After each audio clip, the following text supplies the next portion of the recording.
Started the pre-show, baby. What's going on, everybody? If you can hear us, if you can see us, welcome to the pre-show. We just waiting for everybody to join in. And we're going to start the show promptly at 8 o'clock. But we just wanted to jump in to get everybody to join the chat and do a little pre-show banter. Yeah, so we're talking about Prime Day. Warn us. So Prime Day, aka Devil's Day, the Devil's Day, right? Right, Izzy? Gay favorite day of the year. Yo, yeah, hilarious. I'm definitely trolling. Yeah, man. So what y'all bought? If anybody bought anything on from Prime Day, tell us in the chat so we could flame you and take away your no cancel card. Cause you're gonna get easy could cancel you. Gonna get canceled. I canceled. Let me get the Discord link ready. Face-off emerging in the Republican Party. All right, is that loud? Yeah. I'm gonna play this video loud real quick just to make sure. It could come to a flashpoint in the midterm elections. It pits Mitch McConnell against former President. Alright, so, oh man, I didn't talk to you all about the no-cow zone discussions. We're gonna touch a little bit on the Case. I just sent you that video that we talked about earlier. Okay. On the Discord for the show. Okay, let me open up Discord and grab that. What's up, Alan? Alan's in the building. Too late. Yo, you can't Alan. Yo, Alan, you're the one that I'm gonna credit for abridging our TYT versus Jimmy Dore debate. We're gonna touch on it real quick, but I don't think we're gonna go in. I was ready to write a book on this thing and have it prepared for the show, but you convinced me not to really go in on it. So Alan's not having a good day. Crypto's having a bad moment right now. So. Oh, really? Alan's upset. Alan, tell us about it. Alan, 99%. We're going to tax you after $1 billion. So, Gabe, John, you're orange again. Gabe. I don't know what's going on, dude. It's my lights. No, the lights aren't going to change. It's probably the camera is like auto adjusting. You got a loose cable? Can you make it so that it doesn't auto adjust? Okay, well, let me check. Maybe it's Prime Day.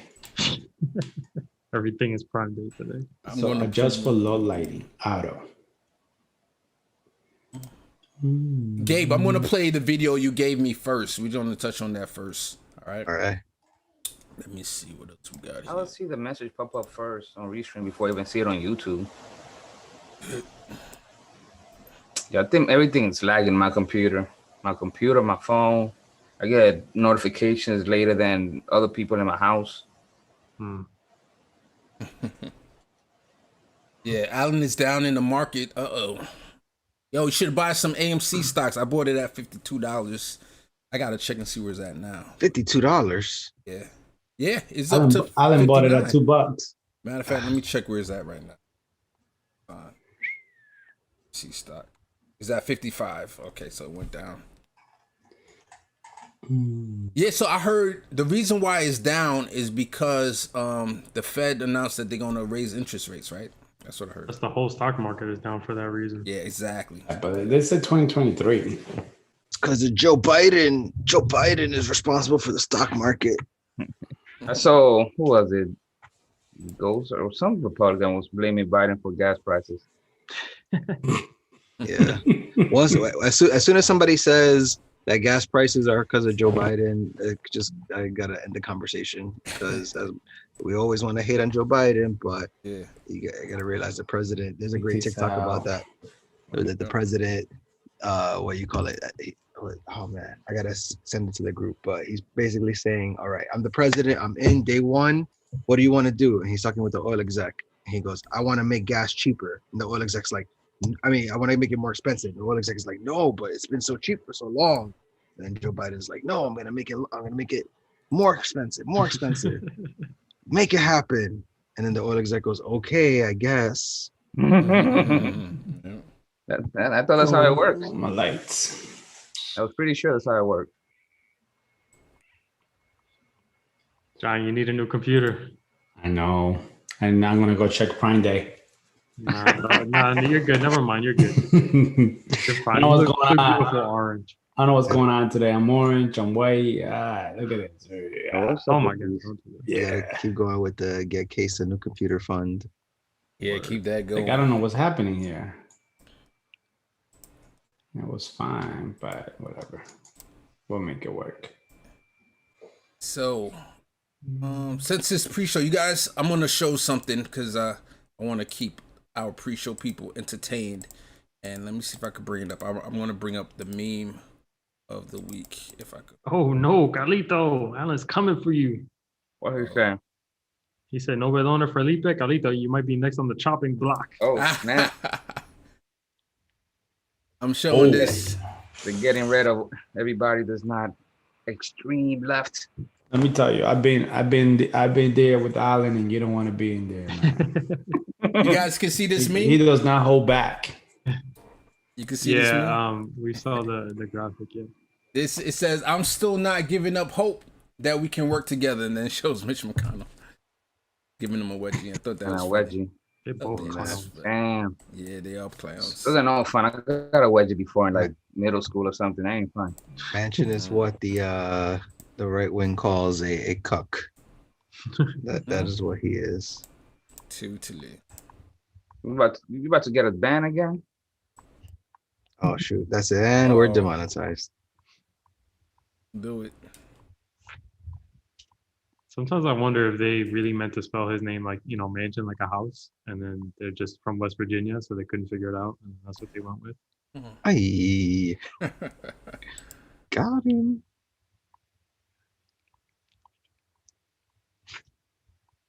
Sorry, I'm Alan bored. said you gotta be a we- Gabe/John Democratic to make it on this show. Yeah, that's a weird combination. We're a, what they call it, smorgasbord. Come on, Alan. Come on. Yeah, some things they intersect, but it's a Venn diagram of perspectives here. I like that. Yeah, it's the right perspective, and then the rest. Yeah, so you are on the right, and then the rest of us are on the left. I see what you did there. Ah, I'm gonna start calling myself a progressive Republican. That'd be cool, like Gabe. Yeah. Carlito, I got the 5 articles I believe that we're going to talk about here, right? You can call it this one. Yeah. This one. I put them in order. I just I got no want to make names. sure. I got no names. So we're And gonna see. Okay. Me is not gonna have to put it on 2x speed. It's gonna be the return of the rapid fire. Nice. Yeah, because we got a lot to discuss. If you ever say, "What do you think about that, John?" I'm gonna be like, "Alan, what do you think about that?" I think I'm going to take away what's the right age to teach children about the horrors of slavery. Let's do that next week. What you guys think? I'm okay with it. It's something worth talking about, though, so we should have it eventually. Yeah, we should definitely have it. I just I think I have a lot of clips. Like, we're going to do a lot of watching that I want to get to, that I don't want to lose time. So wait, so Bendone's in the chat, but he can't join us. He's probably not prepared. He said He's shopping all day. That's what he's doing. That's what he's Yeah. doing. He's gonna miss the deal if he's on the show. Oh God. E Heller, what's going on, buddy? E. Heller said, "Divest from Bezorgazon." Oh, I get it. Okay. Bezorgazon. Yeah, I'm like, wait, is that some new company I don't know about? I know, right? Bezos, Amazon, Gigantor corporations. We got 4 minutes. Gabe, you want me to wait for the show to show your clip, or do you want to do a pre-show? it's an important one, so I Okay, say we all start right. out with that. Just wait for the show. Perdón, TMI, perdón, TMI. Yeah, I'm gonna be orange today. Can't figure out my lighting. It's that Mac, man, that Mac. I told you I'm going on Prime Day to see if I find a new one. You got a PC? Hey wife, if you're watching, I need a new computer. Yeah, too late. Father's Day is gone. We only get we get that day barely.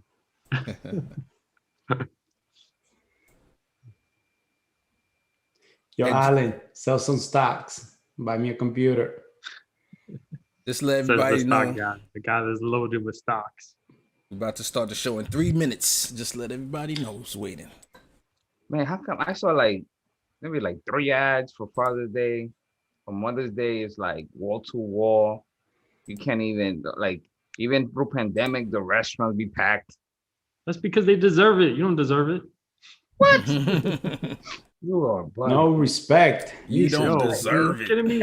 Women, they have the way harder job. Get out of here.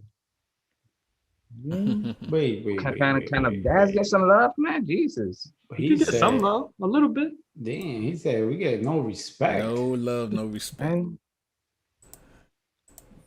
He said they have way harder job. They do.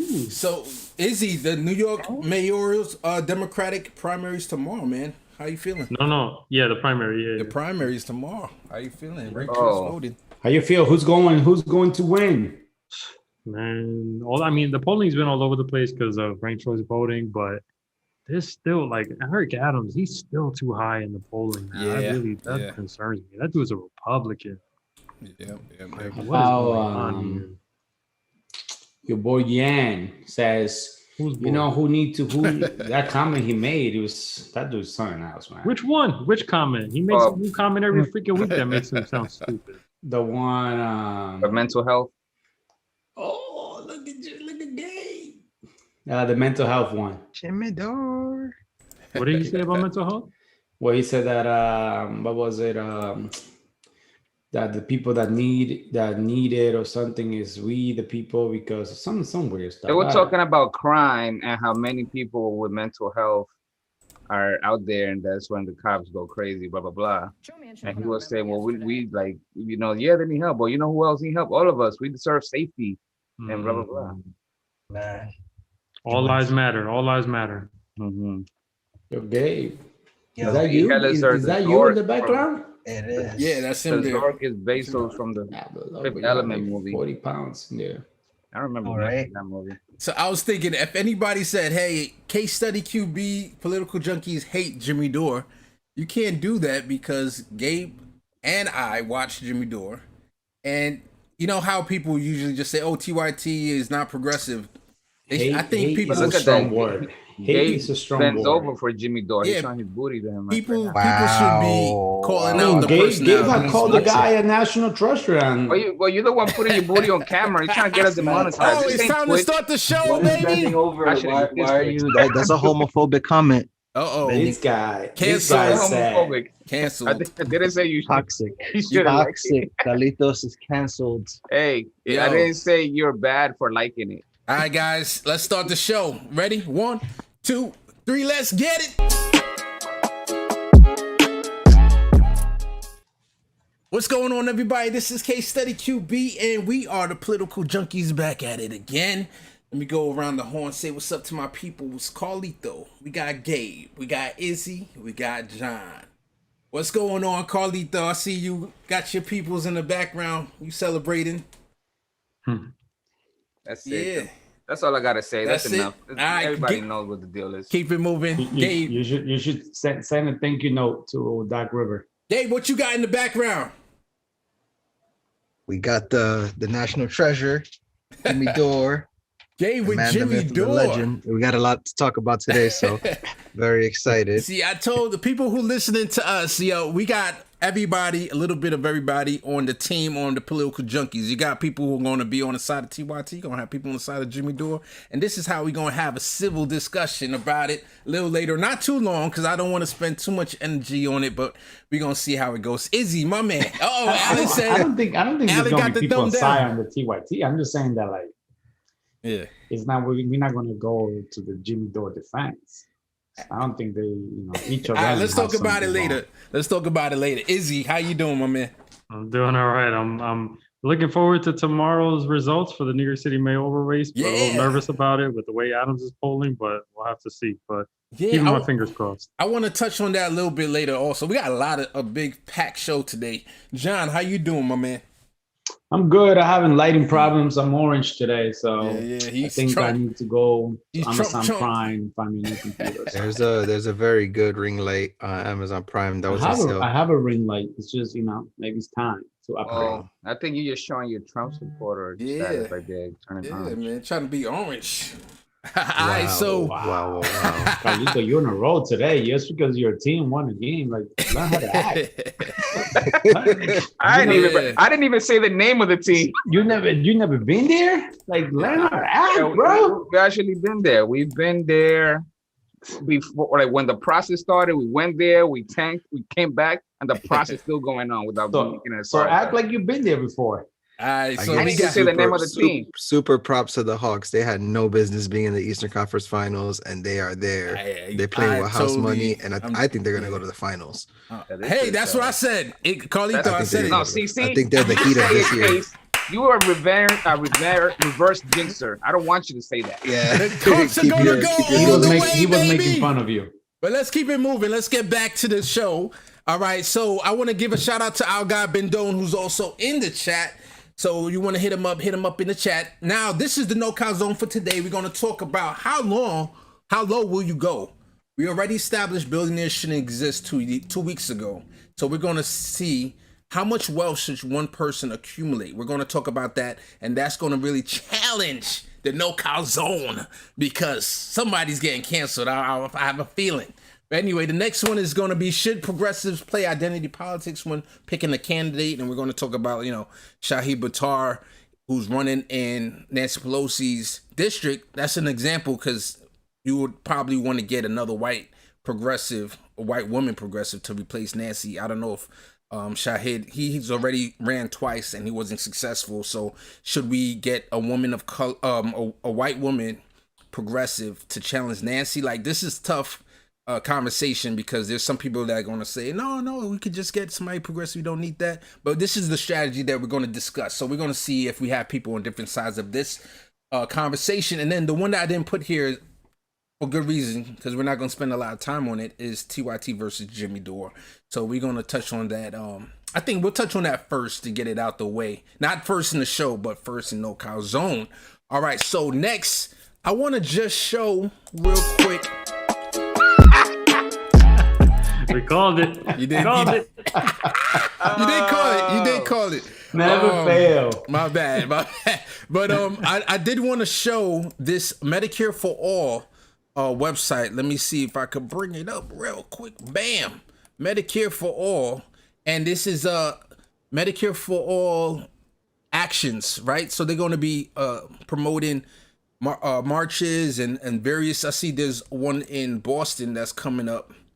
And here's another one, Seattle. Here's one in Seattle. So I'm really happy. This is exactly the type of things I want to see on the left. We need to be organizing. We need to get out in person and get out marching for Medicare for All. We can't just be complaining that the squad is not forcing a vote and all these different things. We need to start getting on the ground and doing the work. So I'm really happy to promote this on our site. So next we're going to go to Carly. Anybody want to say anything or anything in the chat real quick before we go to Carly? We got to give a shout out to E. Heller because he or they, I don't know, sorry, brought it up in the chat. M for All. Oh, okay. The first time I'd ever seen that. Yes. Awesome. I'm really happy to promote this, and we got to get more of this going if we really want it to come to pass. All right, next we're going to go to my man, Carlito. Let's do it, baby. Let's see. The return of the rapid fire. Rapid fire. Real quick. Gabe, you supposed to do the pew, pew, pew, pew. There you go. All right. So first one, Supreme Court rejects GOP challenge to Obamacare in 7-2 ruling by Lisa Quinn on MSN.com. Pretty much there's a contest over the individual mandate. It was going up the different courts. A couple of judges were saying, like, let's just get rid of the whole thing. Since the mandate is not there, then the whole thing is constitutional. But the Supreme Court said, like, nah. And it was 7-2 mixed court. I was shocked. Mm-hmm. So next. Why were you shocked? It was 7-2. It's a Republican bill. Why would they overturn it? Because they don't care. They don't care if it's Republican or not. They just want to go against whatever the progressives want. All right. Yeah, my bad. It's supposed to be rapid fire. So, see, you're taking over for Felipe. All right. Yep. Next. All right. Next one. Diverse 6-justice majority rejects broad reading of computer fraud law. So this was a little interesting. There was a cop in Georgia, and he went into the records to look up basically stuff that he wasn't supposed to illegally. So basically the court is saying that you can go look into it, go look into computer systems, as long as you don't use what you find for illegal purposes.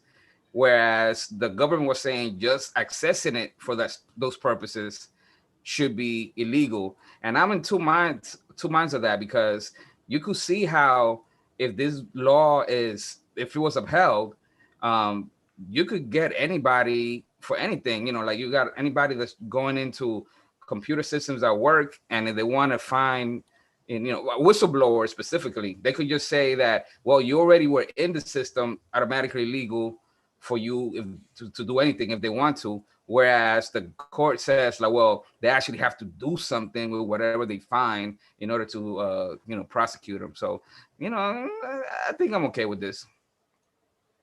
So next one, Supreme Court rules in favor of Catholic charity. Oh, actually, before that one, that was from Scotto's blog. Before the next one, Supreme Court rules in favor of Catholic charity that wouldn't allow same-sex foster parents, by Pete Williams, MSN.com again. So in Philadelphia, again, there was a Catholic church charity, and they'll place kids that are abused or need parents, whatever, with parents. Well, any parents that were gay, they wouldn't even consider them. So the Philadelphia, the city, they said, well, we want to take away your contract for doing this. They appealed it. The Supreme Court sided with the Catholic charity in this one. So they made it at least narrow enough that it only affects them. But I believe Alito wanted to go even further and say that basically freedom of speech goes above any kind of discrimination, pretty much. So that would be crazy, because that means you could basically discriminate for anything you want and just say, well, my church, my beliefs say that I'm against blonde people or whatever. So imagine. Yeah, that's totally the thing they would pick, blonde people. Mm-hmm. I'm just saying.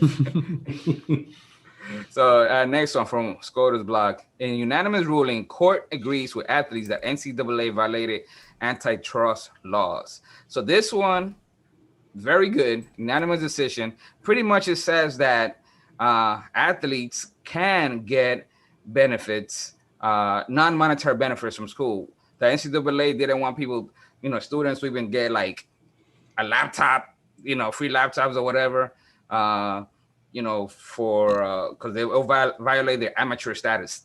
And we all know that the NCAA is I don't hate a lot of things, but they're in my hate list. And they basically want to use all the student athletes as slaves. And this ruling at least lets the athletes get some kind of payment for their services, not necessarily money, but at least they get something in return for their hard work. Nice. And last one, from Motherboard advice: a homeless Amazon warehouse worker in New York City tells her story. Jeff Bezos has no idea that his workers are homeless, especially in New York, and I'm not the only one. By Lauren, Kari, and Gurley. Since it's Amazon Prime Day, we're gonna let Izzy speak on that. That's messed up. That's a shameful plug right there. Yeah. So this woman, Monares, that's her last name. Natalie Monares. She is a full-time Amazon worker in Staten Island. She makes the Amazon minimum wage in New York City. Oh, actually, she makes just above the minimum wage in New York City for Amazon, which is $19.30 an hour.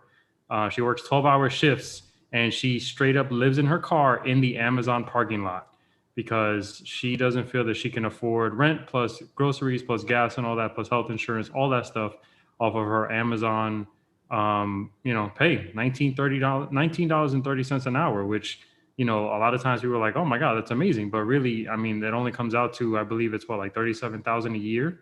And, in New York City, that's really not a lot. I mean, it's just not enough to make a living wage. So it just goes to show that $15 is bare minimum across the country, bare minimum. And in other cities and places, we can't be giving Amazon applause for their little, $15 minimum wage. It's just not enough. It just does not cut it. So with that said, I'm going to share a link in the chat that I want everyone to go sign.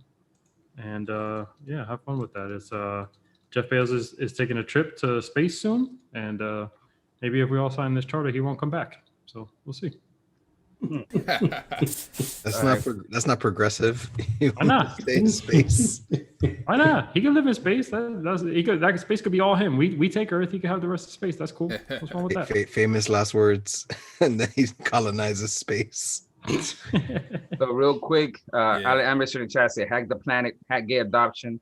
And E. Heller says, I miss the days of Angelina Jolie being a pixie cut elite hacker. I remember that movie. That's a movie reference to Hacker, the movie.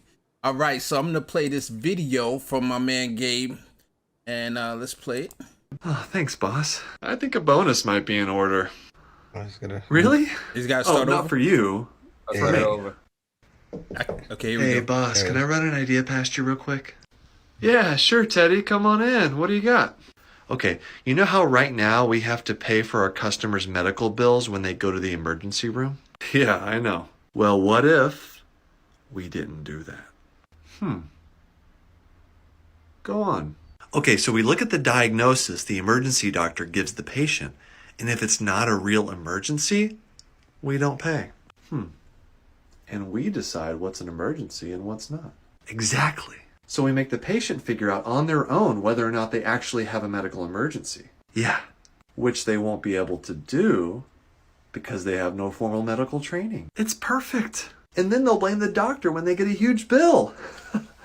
Teddy, you've really outdone yourself this time. Oh, thanks, boss. I think a bonus might be in order. Really? Oh, not for you. For me. Hey, boss. So this one, I came across this TikTok a couple weeks back, and I wanted to put it on last week's show, but I didn't get it in time. And then it comes out that I found out that, so it says this is a proposal, but it's actually going into effect on July 1st for United Healthcare customers. And that includes me. I'm a United Healthcare customer. So it's one of those things where it goes from like a funny TikTok to it's actually going to be real. Now, the bad news is that, yes, they are going to be trying to deny emergency room visits that aren't emergencies. But the good news is there will be an appeal process and certain things like that. But, you know, this is another reinforcement of what we already know, that we need a Medicare for all system that is a not-for-profit system where we're rewarding the doctors and not these for-profit middlemen, mafia people that are the insurance companies. So we have to cancel them. I know we're the no calzone, but we got to cancel the insurance companies when it comes to healthcare. They have no place in the insurance industry, and they have no place in the healthcare industry. Yeah, 100%. There's nothing good about appealing process. Have you ever appealed anything with an insurance company? Ooh. They take you forever, anything forever. And then while you appealing, they send you a collection. So they will tell you they get back to you. They take 6-7 months, and then they send you the collection, and then they would leave you there. So there's nothing good about appealing. Yeah, I saw a couple of guys here the other day. I got a rejection letter from the insurance claim for something that happened in December. Wow, that's crazy. Imagine getting a rejection for health procedures that you need. You know, it's something that we can't have anymore. We have to get a single payer Medicare for all system that puts the health of people first, the treatment and curing of people first, and not just the medicating of people that profits in the treatment and not the cure. We have to have the cure be incentivized as much as possible. So we already all know that, so we won't beat that dead horse again. Yeah, the system is a mess, and I saw Bernie Sanders. They asked him that recently on, I believe it was Meet the Press, and they asked him, "Would you want to change since Biden is not for Medicare for all? Would you just want to reform, Obamacare?" And they asked him about the Obamacare ruling, and he pretty much said, like, the system is a mess. We have to change the system. We need to have single payer healthcare. All right, but like Gabe said, we know this. So before we go to our no calzone discussions, I just want to bring up this video. We're going to bring up like 3 clips from AOC on Morning Joe. The first one, I'm going to use the sandwich method, which is I'm going to play a nice clip, then I'm going to play the bad AOC clip, and then might play one more nice clip. All right, so this one is a nice clip that you have AOC, who's a progressive Democrat. Some people say Fraud Squad, but I think she has value being in Congress. I know she has value being in Congress for this reason. It is, probably the most significant existential, emotional issue. He is, of course, also at the center of the infrastructure talks. But on the voting rights thing in particular, both of you, do you think he's acting in good faith in proposing that compromise or not? No, look, I don't think this is a place where you compromise. And I think that Joe Manchin should know better than that. He's in a very powerful place right now in history, and he's excited about that. But I think he's really out of touch with the times, and he's really out of touch with the American people and our fundamental values. There's no compromise when it comes to basic constitutional principles in a democracy. Congressman? Yeah, I think, there was audio leaked yesterday on The Intercept about the senator's conversations with big donors and saying, hey, cut me a break on the commission. We should be negotiating with each other as colleagues, not with billionaires and donors, period. Our policies should be with other public servants and our colleagues, and that's not even negotiating with Republicans. All right, that's what I'm going to play. That for her to make that point, because The Intercept had that audio of Joe Manchin doing backroom deals, and the media was not touching it. So we had AOC, who was on mainstream media, who's able to bring it up. And then Joe also, later on, I was watching Morning Joe, he brought it up briefly, real briefly, but he brought it up again. And I'm sure it's because AOC opened up the door to it. So, all right, let's go on to the bad video now. All right. Let's talk about the Democratic Party. And over the past 3 or 4 months, we've talked a lot about Joe Manchin. We've talked a lot about getting to 50 votes. We've talked a lot about whether it's possible to get to 60 votes. We've talked about the filibuster. I have noticed that you and Bernie and let's just say some of the more high-profile progressive leaders, that you all have held your tongue far more than when I was in Congress. Thank you for the credit. and I was on the other side. We would complain every 3 minutes about it doesn't cut enough. We're not getting close enough to balancing the budget. And I'm just, I've been curious. How have you, first of all, have you done it? Because we could never do it. Is there more of a plan to let the moderates work through this, let them try to get to where they go, and then we work behind the scenes and meet them behind the scenes? I do think that there has been a large amount of behind the scenes work. For example, in the American Rescue Plan, moderates, there were some moderates on the Senate side that wanted to cut stimulus checks, that they wanted to cut the child tax credit, which are checks that are hitting people's, mailboxes right now. Right. And so we were using a lot of our leverage because, Manchin's got some of these votes in the Senate, and we've got progressives holding that margin in the House. Right. And so, not all of these fights are all public, but I also think that we've got a lot of work ahead of us, too. And so we've got appropriations season coming up, funding and critical agencies that progressives want deep reform in. We've got the defense budget coming up. We've got, DHS coming up. We've got a lot of these different big bills that have from agencies where there's been lots of concerns. And so I think we're pacing ourselves right now because progressives do want to bring down the military budget. We want a $15 minimum wage. We want to make sure that we expand Medicare and that we lower, at bare minimum, lower the age. I would like Medicare for all. But let's put that in perspective. Let's talk about all right. So the Democrat. That was the bad video. I want to give a quick shout out to Holly Horn and Gamer for Life. My peoples. All right. So that was the bad video because she basically, thank you for giving me credit for staying quiet while, not Joe Manchin, Joe Scarborough's basically, to me, it's like he's kind of playing her like, hey, if it was me, we'd be out there, we can have it. When I was in Congress. Yeah. What you guys think about that? But you didn't think that her response was being a little sarcastic? I took that as sarcasm. She doesn't really mean thank you for the credit. You're so awesome. I think she was just saying it sarcastically. Maybe. We got one vote for sarcasm. John, what you think? I don't think she was being sarcastic. Okay, 2 votes for not. That's how I took it. Gabe is a no, and Carlito. I don't know if it was or not, but regardless, saying that you are not being vocal enough is not a good thing.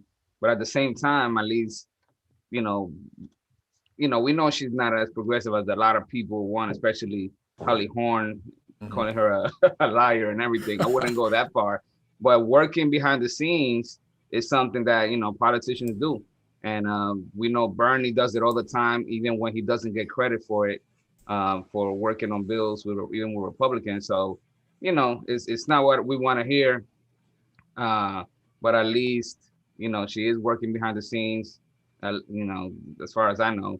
But taking credit, if you don't take it as sarcastic, for staying quiet is not a good thing. But then in the previous video, bringing up something that nobody in the media is talking about Joe Manchin, talking to donors, at least that's another positive thing. So, you got to give credit when it's due and critique when it's due as well. Yeah. All right. I totally agree with you. I think even at the end of that, she was able to give Medicare for All a shout out. And she said that we progressives want to decrease the defense budget. And that is super true. And I'm glad she's able to say that, because if anybody else said that, they would have probably went in on that person, or they would have been like, I know Joe Scarborough seems to really like to bully his certain guests and into like having certain opinions. So I'm glad she was able to say that. But one point anyone, you want to say something, John? Yeah. Well, it will definitely be interesting to see, because we know that the Democrats, when Trump was in office, they gave they increased the defense budget by $10 million without even asking for it. So it'll be interesting to see, if the squad and them actually vote against it, right? Because we know that Democrats are for defense spending, and so is our Republican.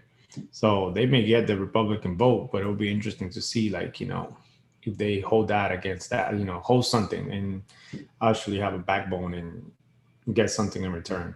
So I think they've kind of shown.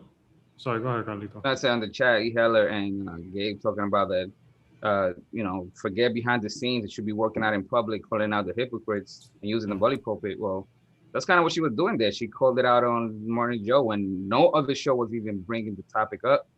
And she uses her social media to call out people, so, she does that, just because she doesn't do everything we want doesn't mean she's not doing something. All right, I want Gabe to jump in, because I want both sides of this. I want the feeling that who's that, E. Heller or Holly? I think E. Heller. I want that his feeling to be felt in the chat. So Gabe, take it away. The problem is they haven't tried, and they being the squad and I say led by AOC, they haven't tried anything except conceding to the center right Democrats. So when we see she's being a good person, she's going on and saying, well, you can notice that I'm glad you noticed that I'm not fighting back in public. She's trying to be the good little soldier, expecting that just waiting. Eventually they're going to come around, and eventually they're going to give me something that I want. And it's a fool's errand. She's going to be waiting forever, and nothing's going to change. So she has to use the power that she has while she has it. She has probably the biggest social media following of anyone in the House or Senate, and she doesn't use it. She uses it somewhat, but she's not really fighting and attacking, calling this person out and saying, vote them out. Let's go to the district and vote them out and vote someone progressive in. You have to make people fear for their seats. And as long as Joe Manchin is allowed to be the president of the country and not Joe Biden, then we're never gonna get even the little bit that Joe Biden promised us. So still, that's, you're not being fair. Gabe was saying that she hasn't tried when she has. She just hasn't been as like a, burn the whole house down type person that you would prefer. Yeah.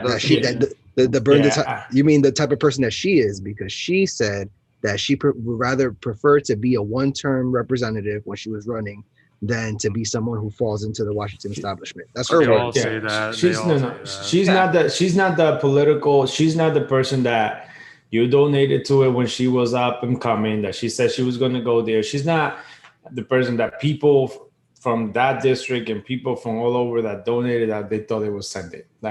That's but you can't say that she hasn't tried. But she didn't, she got put on timeout her first year, and then she just didn't know how to like really fight back. And also, like, you've seen it, like she doesn't have, they go out there and say, oh, the squad, we just vote however we want. It's just one vote. So they don't even have a really good, like, say, like, hey, we really feel strongly about this issue. 8 of us really going to stick together, or 7 of us, whatever it is, going to stick together. We're going to go there. So a lot of the time, she gets all the heat because she's like the most popular one. But like I said, yeah, maybe she's not where we want it to be. Maybe she's not as like strong as we may want it to be. But we can't sit here and say that she's just not doing nothing. It's like we have court saying, please educate the public exactly what she has done besides tweeting, and Gabe agreed, and Gabe it for life. Well, if you look at her tweets, because she was getting criticized for exactly this, and she made a tweet talking about all the different bills that she was involved in, in the last, what's it, Congress, whatever you call it. Yeah. So, maybe you guys should educate yourself, because right now, I don't want to be being here as AOC's bodyguard or whatever, but you got to give credit where due and critique when due. You can't just be like, they're not destroying everything down, therefore screw them, we're going to burn the whole house down. You can't, you could be like that if you want, but when you're going to say, that somebody is not doing anything, then that's a lie. Sorry. Yeah. Let me jump hyperbole. Let me jump in here, Gabe, because I want to keep it moving also. But first, I want to give a quick shout out to CMT, aka Chris. I want to give a shout out to somebody that just joined the chat, Corey DDP, and then Rafael Rodriguez. Yeah, so I'm gonna say something nice and then say something bad again about AOC. So this nice thing is, like Carlito said, she did do a partner with Chuck Schumer to help people who died from COVID to get, I believe it was $9,000, right? For their funeral, right? So that's something that she did do and not just tweet. But one critique that I would like to show again was, this is what I said in this clip. I said, keep it at 100. What does it say about the progressive movement that we have to wait for Joe Scarborough on Morning Joe to ask this question to find out the answers from our progressive leaders?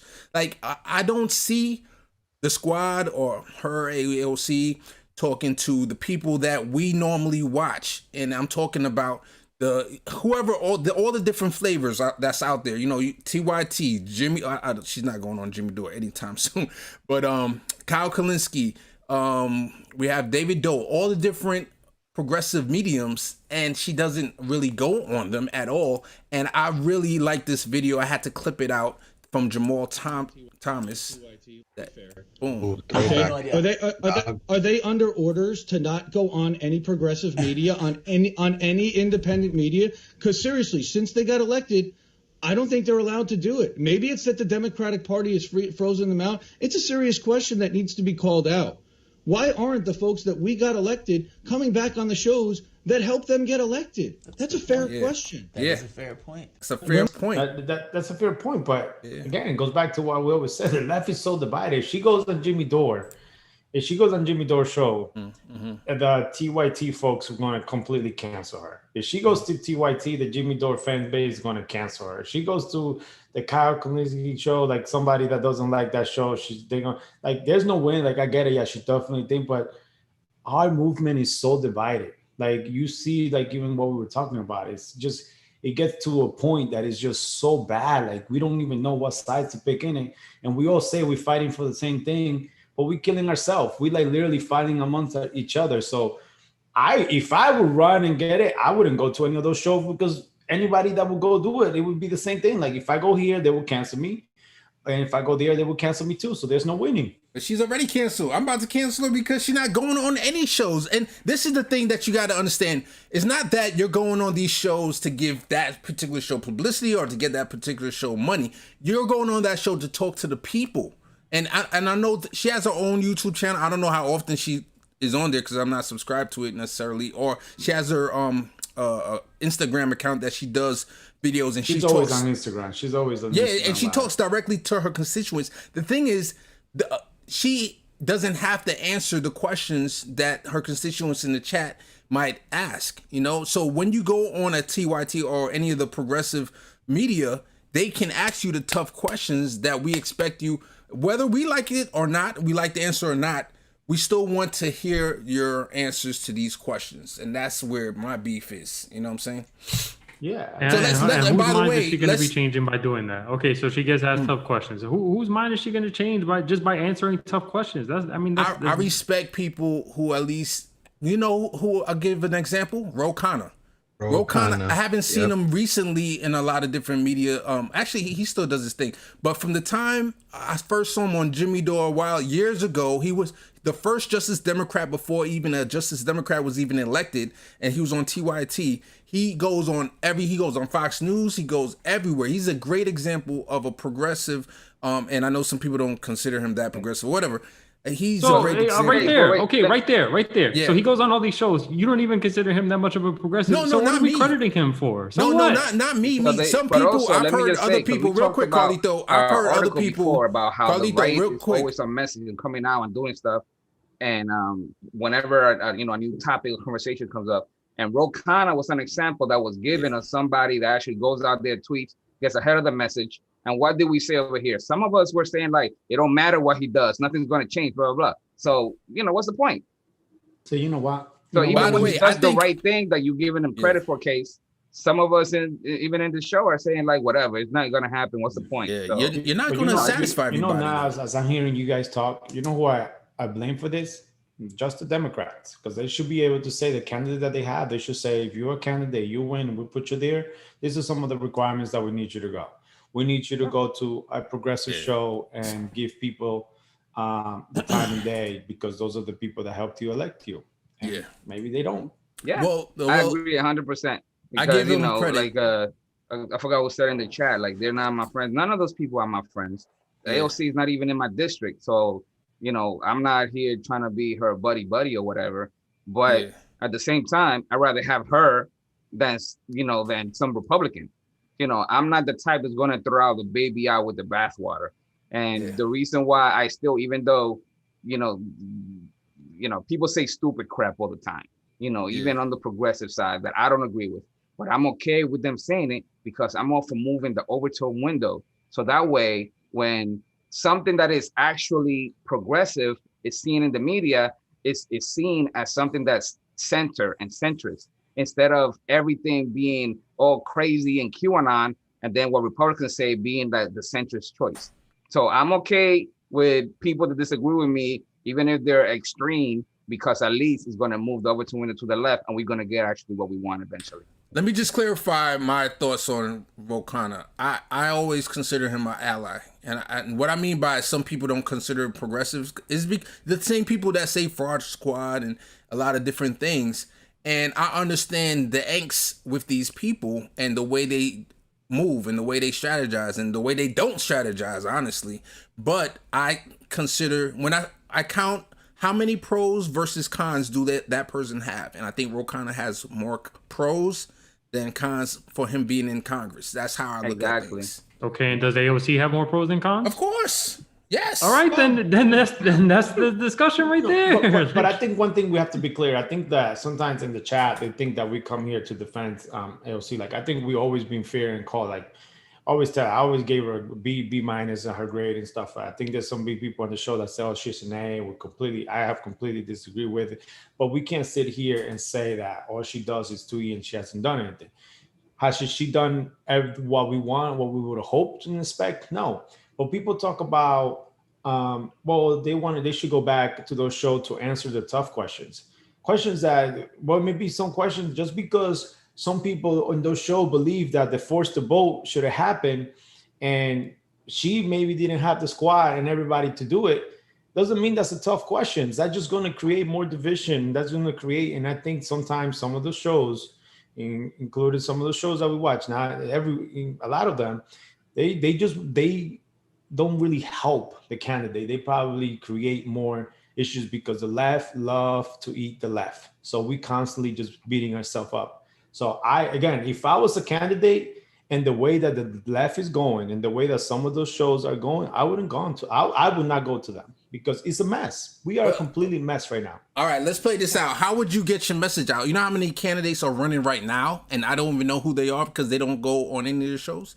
So how could you say you want to go on these shows, John? Because talking about AOC. AOC doesn't need these shows to get her message out. Is that what you're coming from AOC's point of view? I'm saying if I was she needed them back then. I was already in Congress, and stuff, but back then they were not. Back then they were not what we were doing today. Back then, those shows. If you look at those shows 5 years ago, they weren't demonizing her and stuff. It was not what it is today. Yeah, but even right away, she didn't go on Jimmy Dore's. Like when she was first elected, she could have gone back within a month or two. Yeah, she went on Jimmy Dore like first before anybody knew her name. Yeah. And I'm saying after she was elected, at least in the primaries, even in the general, a month later or two, go back on the shows that gave you love, that allowed you to get to where you are. That's all I'm saying. That's I mean, and you're right to an extent, Case, but when you are coming out, you want to go and get your word out. You go on a whole bunch of different shows that maybe you don't know everything about, or that maybe after you've been there, they change. Maybe you don't want to go back there because you don't want that kind of thing associated with your brand. I understand that. That's fine, but there's somebody out there you could go on. TYT. Definitely. Yeah, so you could criticize it for going on a pick some show that's not toxic then. You know? So let's talk about it. Since we're on this topic and I want to get into No Calzone, TYT versus Jimmy Dore. We're only going to touch on it a little bit. Let me give my point of view real quick and then I'm going to spread it. Put a timer on the clock, man. Yeah, I know, right? All right, it's 8:38, right? We're going to spend like 5 minutes on this, literally. So my quick point of view, and we don't have to go into all the details because I think everybody knows what's going on with TYT versus Jimmy Dore.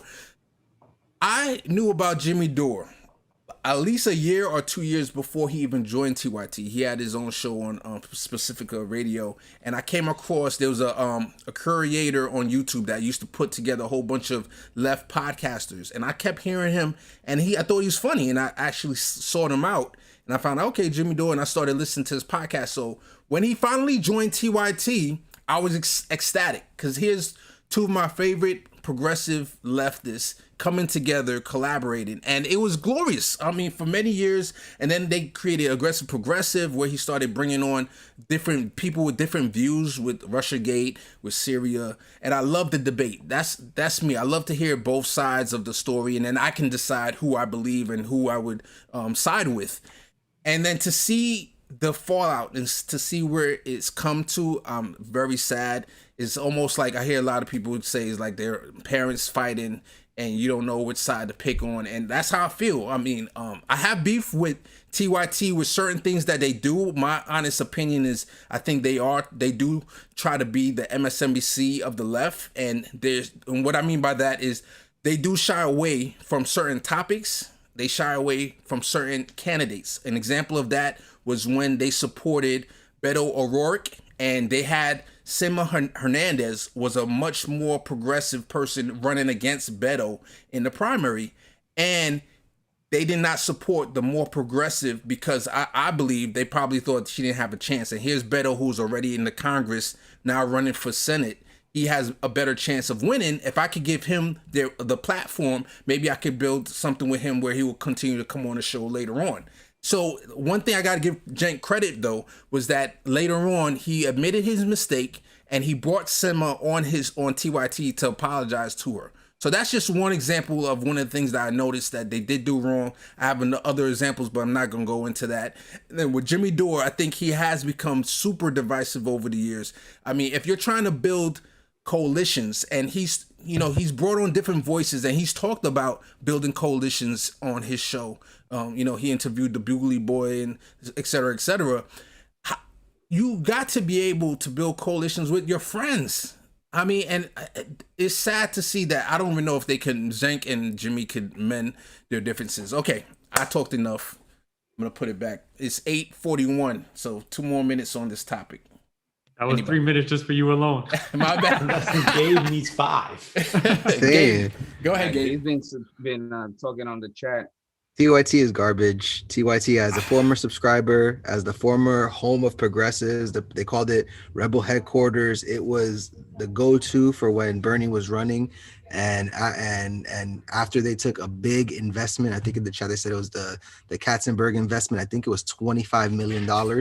After they took that, they changed completely. They went from backing Bernie 100% to becoming the MSNBC of progressive media. And their coverage and everything tanked, and now you see their viewership is tanking. They have millions of subscribers that they gained back in the 2016 primary and before, and now their live shows, they're getting a couple hundred, a couple thousand viewers, where before they would get tens of thousands. So it just that's shows not what Cenk said. So I don't know. You gotta look at the numbers. I don't believe Cenk. You know why? Because Cenk's a liar. Okay, and you don't Anna's believe a liar. Yeah, that's a meaning. They tried to cancel Jimmy with some preposterous claims that he immediately debunked. That he immediately described on his own show. And it all started. And listen, that whole thing started because they came at Aaron Mate.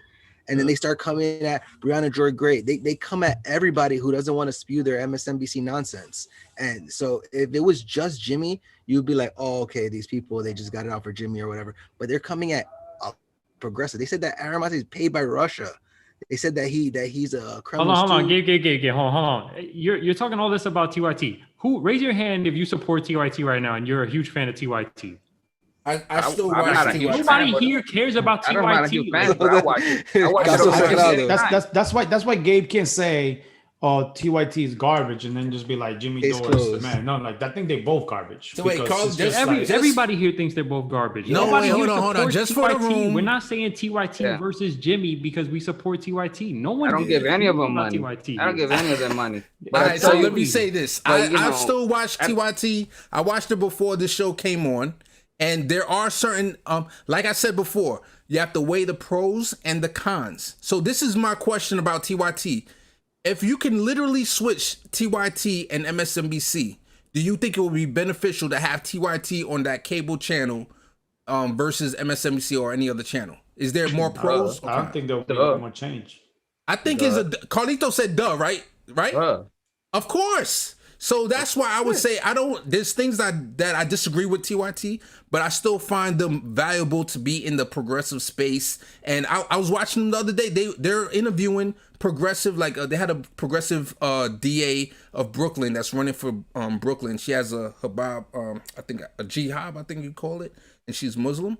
And that's the type of things that the progressive need. They need a platform so that they can promote themselves and get elected. That's how AOC was elected. So I think that's valuable. So I raised my hand as a watcher at the least. I watched them. Carlito watches. John, I don't know if you still watch them. I do not watch them. Gabe, you say you don't watch them at all? You unsubscribe? I think they both divisive. I think they only care about themselves, and they just have become, Jimmy's always angry, and Cenk is always like I said, it's like you said, like a parent's always fighting, and I think they only care about themselves and the viewers and like the viewers. So I personally don't care for either one. And that's why I love this show, because we got different opinions on this show. Izzy, you say you don't watch? The thing is, even in this show, we are progressive and we don't have a monolithic opinion. Exactly. But ain't nobody here going around cursing each other out, trying to destroy the lives of other people. So, and that's one reason why Jimmy Dore is off the books for me, because whenever you disagree with him, he wants to just destroy you. He curse you out.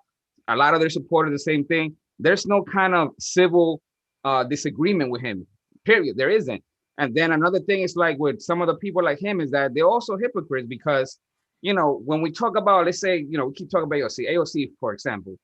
We talk about the good, the bad. We don't agree with stuff with her, but we don't want to destroy it automatically. But you talk about somebody they support, like a Tulsi, and she can do no wrong. I mean, even Gabe has called her the perfect candidate, even though she's done a whole bunch of, horrible things herself. Real quick. I just want to say, the whole reason why this conversation even came up is because of the whole thing that he went through with Anna, right? Yeah. Like, it was wrong what he said. He basically described his sexual harassment on his own show. So if you dispute that, there's something seriously wrong with you. And then, he came back and he detailed a whole bunch of stuff that TYT did, which was basically the exact same thing. And that's why no one here is defending TYT. Right. Because they're both really toxic. They're both really wrong. And we have to call that out. Like, we have to be able to call that out. And I think that there's a certain level where that you can get to as a person where you do deserve to be canceled. And for me, Jimmy, he reached that level a long time ago, but he just continuously adds to it. It's just constant. Like, I hope TYT eventually comes out and is like, hey, those things we said about Britney were horribly disgusting. And we are very, very sorry for that. And we will never let that happen again. You will never hear Jimmy Dore say something like that ever in his entire life. So let me ask this question and then we'll wrap it up. For TYT, that's the first person we're going to go to. Do you think there's more pros than cons? And I'll go with Carlito. More pros or cons? There's more pros than cons. More Gabe. TYT, in my opinion. Gabe. I mean, I support Jimmy Dore. I like somebody who's No, angry. that's not the question. That's not the Gabe. question. More pros than cons. For Jimmy, is there more pros than cons? No. TYT first. For TYT, no. I think they're the same. I think it's equal. It's a what's the word? It's a push. You couldn't even answer the question without bringing up Jimmy Dore, man. You push. like pocket or something. Izzy. Push. I'm getting paid by Russia too. Izzy. That's all that's missing is you guys say that I'm paid by Russia. Izzy. To support Jimmy Dore. Being paid by Jimmy. All right, Izzy. I think that there are more pros and cons, but it's not even like it's that lopsided. It could be close to equal. Honestly, it doesn't even freaking matter. Yeah, okay, John. Yeah, I don't really care for them. Okay, Jimmy Dore, Carlito, more pros or cons? More cons. Gabe. I mean, of course it's pros. Okay, Izzy.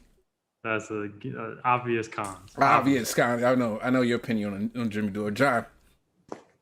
I don't know. I think it's up in the air. Like, I think, like someone said, oh, Jim, you can appreciate Jimmy because he's always honest or something like that. I think Jimmy sometimes makes some good points, but he's just always angry and always like make it about himself that you just don't even care to listen to it. So I don't really care for either one of them. I don't watch either one of them. I don't support either one of them. So I don't care. My last point is just, I say for those who judge Jimmy, is he the most what's the word, clean and whatever? No, the guy is vulgar. The guy is angry, and most of the time he's angry at the issues that we face and the hypocrisy of our politicians, and he lashes out at people. But I challenge you, please share with me times where he's wrong, because I want to learn those things. It's like when Joe Rogan. He was just wrong right now when you took up for him. He was wrong about Anna. With what? He wasn't wrong. Sexual harassment, man. You know damn well there is nothing that can be told about. He did not sexually harass her. What up, Gabe? Okay, you were there, sexually harass her. All right, Gabe. All right, let's keep it moving. I was just saying, judge Jimmy by the company that he keeps. Okay. When we joke on here, we say Jimmy's a national treasure. That's not the thing I made up. That's what Cornel West said. So he said, brother Jimmy is a national treasure. He told him that. So there's plenty of people that are in Jimmy's circle, good journalists, people like, where's my clown meme? I don't have a clown meme. Hold on. Let me go through my memes here. Do I have a clown meme? I can't find that guy's a clown. That freaking Bernie Sanders is a clown. Bernie Sanders. All right, so let's go to the chat, show the chat some love. There you go. All right, I'm glad we had that conversation, though. I'm glad that we didn't cancel each other. I think that we definitely feel strongly about this topic, or certain people do, and let's keep it moving. All right, in the chat, somebody put Alan Ambrister said CMT said I don't watch either, and I still find progressive media that is great. Corey said TYT was against forced to vote. They don't have medical bills because they're millionaires. I don't think they're millionaires personally. But I could be wrong. That's my Drake has got to be a millionaire. Oh, they definitely a millionaire. Where you think the 25 million went that they got from? I don't know. Yeah, I don't the know. 25 million that. I mean, you know what? I'm not even going to go. Yeah, I'm not going. It's not important. Let's keep it. Dumb, Gabe. You're dumb, Gabe. You will defend Jimmy Dore to your grave, man. How you figure? If you give me points of things that he is wrong, dude, I'm not going to be mad at him. I gave you points of Tulsi that was wrong, and you still defend her anyway. Gabe is a progressive. Come on, man. Republican. If you like somebody like that much, you don't care what people say. You're like the Trump supporter in that. That's not true. I like Joe Rogan, and I now am looking at him side eye after his vaccine comments. Yeah, it took that long. It took that long. Yep. Rafael Rodriguez says, "Screw it, don't watch Joe Rogan." All right, let's clean out our palates with this video, And we're all going to join hands in our hatred for this guy right here. Oh, my bad. Let me turn up the volume. Alan said, damn, Case just canceled my last comment because you were about to say force the vote was kind of dumb. You decided not to. Yeah, I did. So, Alan, that was not, I remember a chat that I wanted to read and yours was not it. That's why I kept it moving. But you got your comment read by Izzy. So there we go. All right. Shout out to Corey in the chat. I see you, brother. Take it. Corey loves Jimmy, huh? Much love to my man Neat too. All right, here we go. Everybody's talking about Adams right now, presuming he's the front runner. The one thing we know about New York City races is that probably means he's not. I actually think you will. I think it's interesting, and going back to the earlier things that we were talking about is this. The centrism is the new black. It really, really is. If you look at what happened, obviously, in all the congressional races in the last couple of cycles, it was all the centrist candidates won. You look at Terry McAuliffe's win in the Virginia primaries. Pause. That's substantially false. All right. It's quantifiably false. The centrists did not do well in any of the recent elections. Is false. The only one that won was Joe Biden. Well, the Virginian, he was talking about the Virginia governor. He's back too. He won by. And he's a centrist, big time. He did a 72 thing, but again, like same reason why a lot of people were like when we talked about Joe Biden and Bernie, like those Republicans are voting for those Democrats. So when he's winning by 77% or whatever the vote, a lot of Republicans are voting for that guy. So that guy's awful too. He's like Joe Biden 2.0. Yeah, it's going to be really interesting to see who wins the primary. I know it's going to take a while for people to count it up. But he said, I thought this was crazy, like this blasphemous, where he said, centrist is the new black. Like, what? All right. So I'm not even going to. Yeah, I don't even need to play the rest of that video necessarily. This was the other. Oh no, not this one. There's one more good AOC clip that I'm just gonna play real quick. I would like Medicare for all. But like, let's put that in perspective, right? Like I would like Medicare for all. But like, let's put that in perspective, right? Like, we disagree on Medicare for all, but guess what? We both want every American to have health care. The other party is trying to take it away. And we also want to pay for it. We believe that the wealthiest Americans should actually pay their fair share. They seem to think that if Jeff Bezos is paying $0 in taxes, that's too much, because they're always trying to cut taxes on the wealthy. So we can have a debate within our party about how to deliver health care for every American. And that's exactly the debate that we should be having. Isn't it interesting you listed several things that 5 years ago would have made people's hair catch on fire and run out and say, oh, she's a left-wing. But you talk about $15 minimum wage. That's something that 5, 6, 7 years ago would have been seen as radical. Oh, they can do that in Seattle. In fact, I said, oh, they can do that in Seattle, but you can't do that. He said that. And now, because it didn't seem possible, now we're starting to see Costco $16 an hour. We're starting to see Walmart going it. Suddenly, what was politically impossible now, it's fairly possible. And I just wanted to play up to that part, but I like that he mentioned that, and to prove to people that we can change the minds of the debate of the people in general. Like UBI is now on the table because Andrew Yang has popularized it, and like he said, $15 an hour. Like we need to go to $30 an hour. We need to go higher with that now. So. I really like that point. Anybody got anything to say about that? Yeah, that freaking Moulton, whoever that guy is mad toxic. The way as soon as she mentioned Medicare for all, he just jumped right in there. He's like, nope, gotta silence this. Gotta make sure she doesn't keep talking. And he just basically shut that down immediately. I don't know if that's like a mansplaining thing where he just wanted to like speak over her, or that's like, he was told by his Democratic buddies, do not let her say those letters, M4A. I don't know what it was, but damn, he was all over that. He wouldn't even let her finish her sentence. That's a Republican twitch that he had. He just had to jump in, even though he's a centrist, center right. He had to just jump in and stop. No.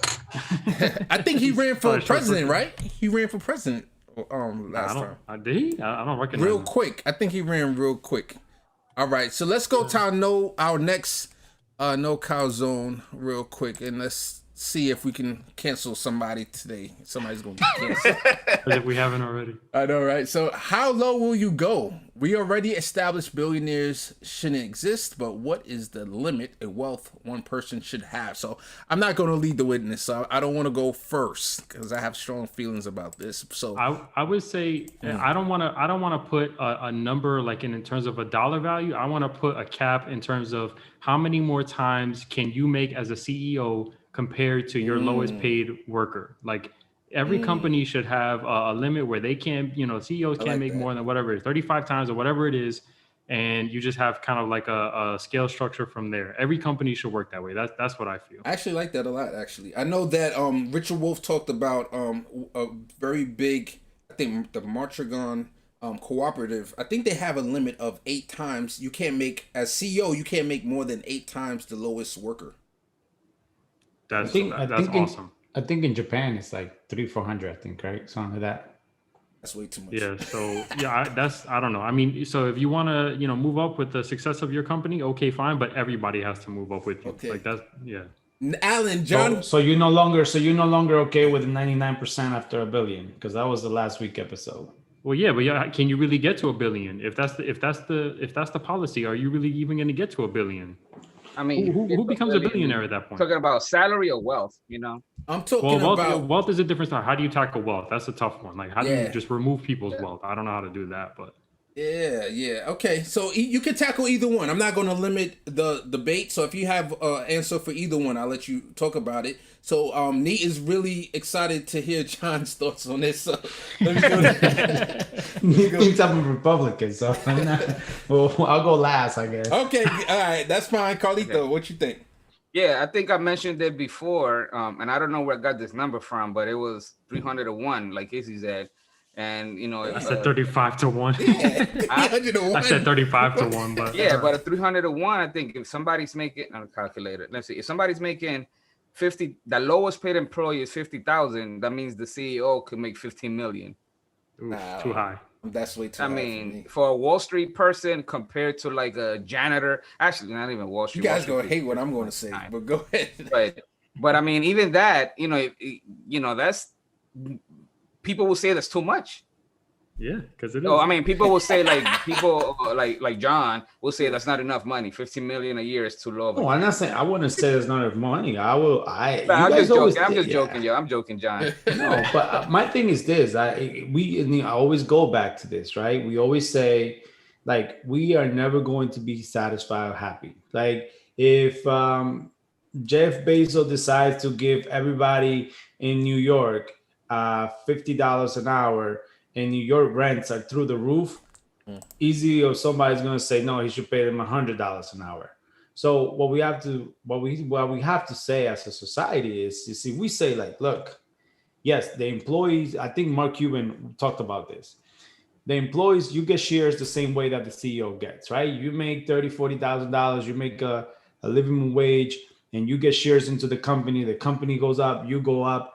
And that employee that was making 50,000 has 50,000 or 5,000 shares of that company. That stock went through the roof. Now that CEO is a billionaire, but that employee could be a millionaire, or could be, could have a couple $100,000s in the company. Yeah. But we just want to constantly just say, like, 99% after $1 billion, or nobody should be a billionaire. Like, if everybody's winning, I don't really care how many billions they make it, because everybody's winning. Well, I don't agree with you, John, because that's fine for, employee that comes in early enough to get like stocks and stuff. But what about people that come in later on in the life cycle of the company? Every company, like, if you put it in the session, that you're saying the companies are working for the employees as well, not just the shareholder stuff, because now the employees going to be shareholders. You tell a company like, hey, you came in 10 years ago, you got this many shares, you come in this time, you get 5,000 shares, but you stay with the company for 5 years, 3 years. And this is how it goes.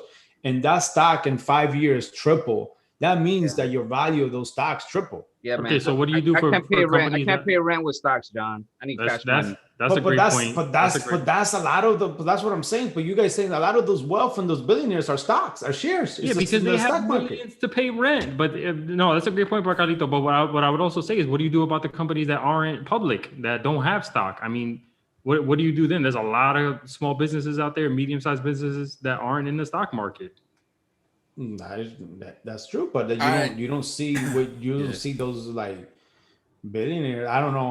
Like, I don't know. I may be speaking here. I don't know much about them stuff, but like you have to figure out a way to make it say like, well, if the company goes public, because everybody always wants to go public at one point. Yeah. If the company goes public, you need to give your lowest employee X amount of shares. But this is what a lot of these people do, John. They say like, you might say like their wealth is paper money, but what they do, like what banks see, and people that lend them money, they see assets, and they live off of super low interest loans that they could pay off super easily. They offer the loans, they could basically give themselves a salary of $10 million easily if they feel like it, for like the real high up people, because they getting, I don't know the percentage, but if they could get like 3% interest on a loan to live off.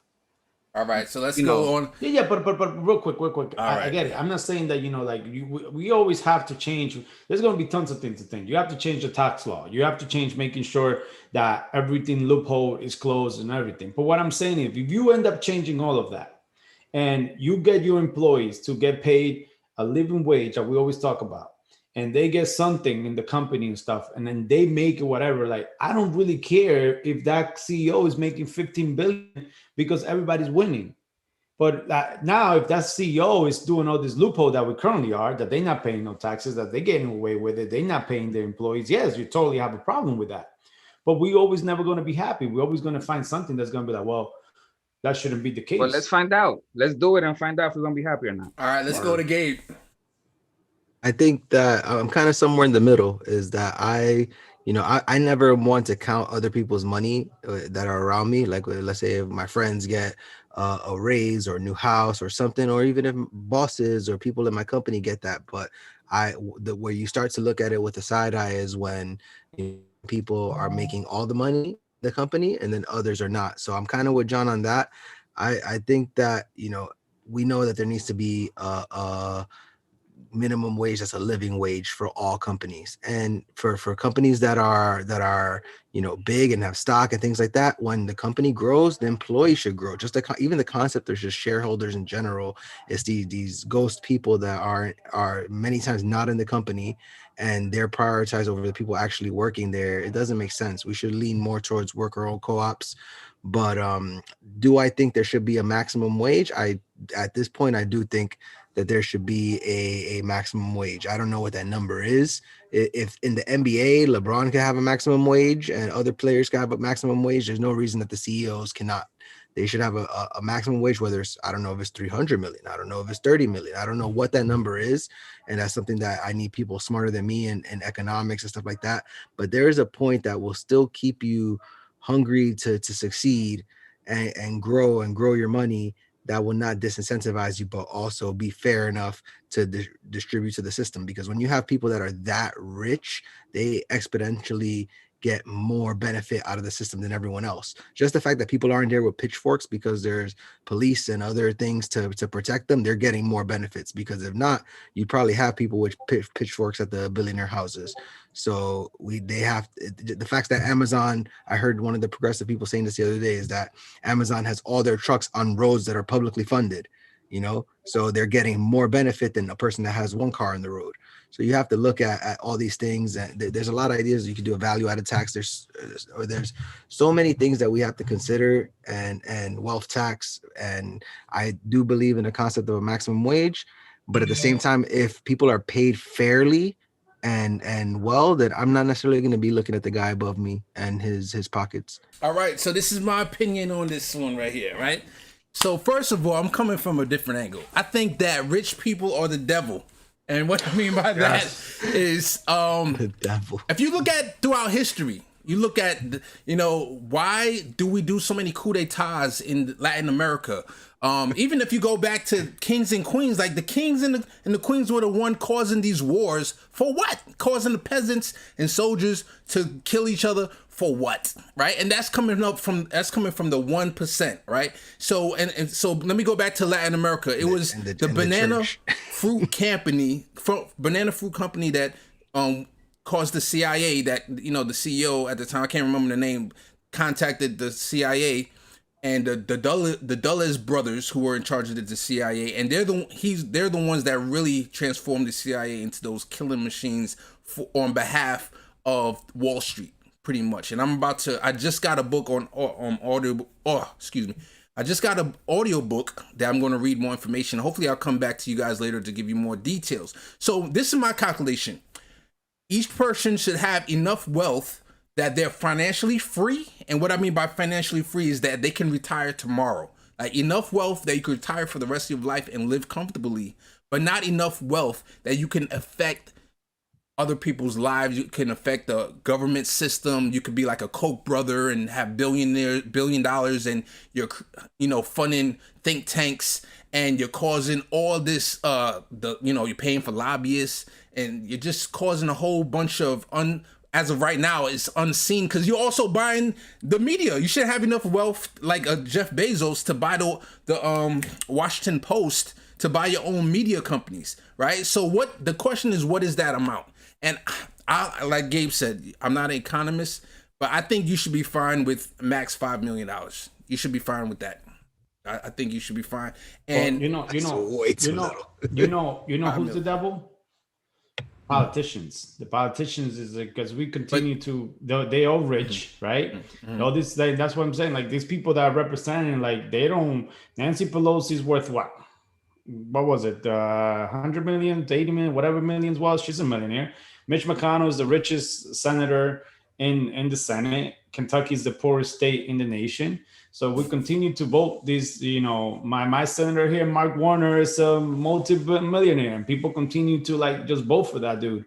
Yeah. So if millionaires are making the rules, they're not going to make it for the average person, and they go in there, they get paid $180,000 a year, works 97 days of the year, and they don't even get to do what they be sent to do. So until we change that, they're always going to vote for those millionaires. So again, I get it, but we should rely on our government to do the job that they were sent to do, right? So a lot of these people, they're going to take advantage of all this loophole. It's the same conversation that we always go and give Gabe crap for, right? Gabe is going to go shop on Amazon because it's $5.99 compared to whatever it is at $10.99. So they doing the same thing. So if we need to change the law to close all those loopholes, because until we do that, they're going to get away with murder. Yeah. Well, let me slightly defend politicians there, John. Sure. I wouldn't call them. They're not the devil. They're more like the little imps or something doing the job. It's still the rich, not even rich. It's like wealthy, billionaires, corporations. Because the reason that these politicians do what they do is because they get money from somebody that has more money than them. So it's still, if my number one issue is money out of politics, if you get money out of politics, a lot of things is going to just fix itself automatically, pretty much, because then we don't have undue influence from those politicians. I mean, from those rich people. Corporations. So Neat said 250 million is his maximum. I totally disagree. Gabe thinks my 5 million is too little. I don't see why you can't live off of 5 million. But anybody else? Anything else before we move on? How is Gabe going to buy his yacht with $5 million? All right, much love. I mean, 5 million may be too low. Is that a maximum salary or is that a maximum net worth? I'll say salary. I'll go with salary. Okay. So you can make 5 million a year. But the thing is, everybody else will have a very secure safety net or welfare state. So you want to have Medicare for all, and all the Medicare for all. So dental, the doctors, health, mental health, is going to be a very robust safety net that we would have in this country, and we would be able to afford because you don't have the Jeff Bezos of the world sucking up, hoarding or the wealth in his bank account. Go ahead, Carlito. Let me say something more controversial since I'm already halfway canceled, if not all the way. I'm going to cancel myself a little more. So they're talking about, you know, the church, and depending on what they do, they should remove the tax exemption. Like they said, Corey says, once the church violates children, they should remove the tax exemption. My stance on all charities, all church or not, is that they shouldn't have any tax exemption whatsoever. So that's something that people disagree with me. We have discussions about this offline before, because I think is if the government was able to do their job, those charities wouldn't even be necessary. And then as far as those tax incentives for charities, it's not only for charities to go out into the public and you know, feed the, you know, the homeless or anything like that. Those same exceptions apply to somebody that is just putting their name on a building, or putting the name on a museum exhibit or something like that. And also a lot of politicians, a lot of rich people that will fund their pet projects like the Koch brothers to destroy the democracy through organizations that get tax exemption. So for me, no 501c3s, whatever, none of that stuff. Just give me a progressive tax structure with no exemptions, no loopholes, and be done. But what I heard, Scientologists, I think Roy Hubbard or something, he started it because literally he could set up a nonprofit or a 501c3, or he didn't have to pay taxes. Didn't you see how easily John Oliver did it on Last Week Tonight? He did it just as a joke. Yeah. He started up a church where he got the tax exemptions as a joke. So that's interesting. Well, the whole point, I'm if curious. you got money, you could, you know, lobby politicians to make an exception for whatever you want. I'll tell you this much: I'm against pastors making over $5 million a year. I think that's too much money, personally. But I think, what was my point I want to say? My last point: I'll be curious to know if there was a study, if they did exactly what Carlito said. You take away all the tax exemptions, how much revenue that would build or go to the government. I'm just curious about that. That's what I'll say about that. For them to squander.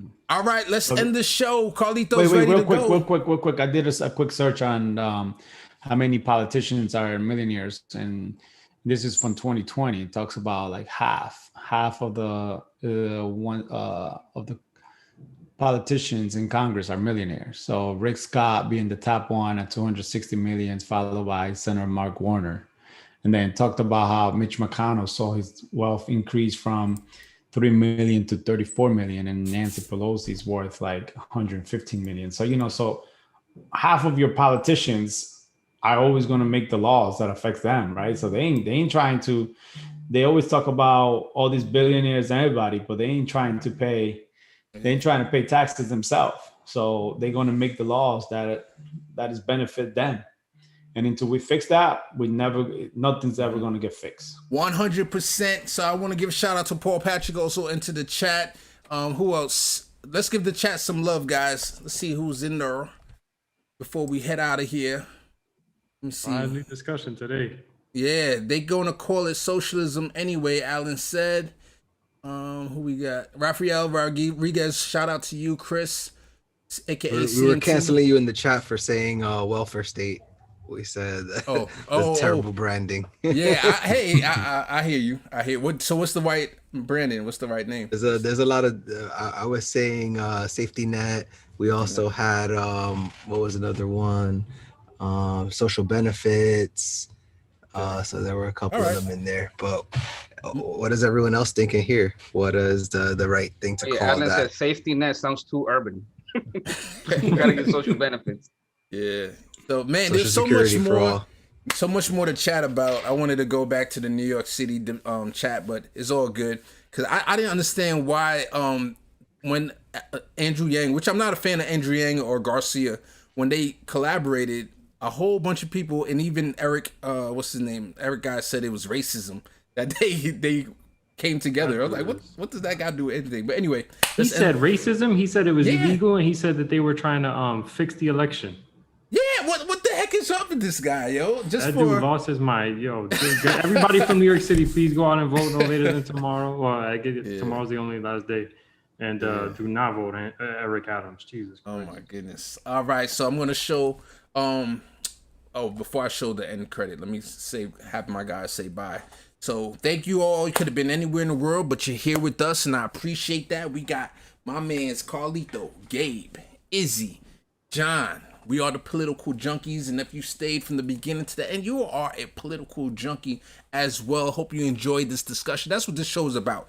Agreeing to disagree and still keeping it moving. And we have our no cancel cards on the table whenever we go into the no cow zone, you know, and we're never going to cancel each other unless you're the KKK. Then we got to get you out of here. But much love to everybody. Say peace, guys. Later. Like, subscribe, join the Discord. Yeah. So Alan, let me get some crypto. Yeah. That's good. And then I'm just showing real quick the last. It says also thanks to our Patreon members Pedro Hernandez and Nancy Banter. Nancy, I don't know if you're in the chat, but we haven't seen